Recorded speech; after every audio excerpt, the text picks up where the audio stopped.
Hello guys, welcome back to our channel, How Logical. In this video, I'm going to show you how to download Firstrade app on your iOS device. So, without further ado, let's get started. Firstly, make sure that your device is connected with stable internet. Once you do that, go to your app store and search Firstrade.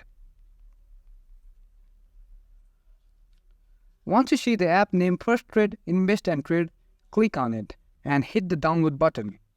It might take a while to download, so please have patience. Now as you can see, the app is already installed in the system. You just have to open the app. Now you have to open an account, or if you have already created your account, just log in and enjoy this app. That's it for today guys. If you find this video helpful, then make sure to give thumbs up. Comments with feedbacks are appreciated. Subscribe to our channel and hit the bell icon so that I can come up with new videos like this. Until then, have a good time.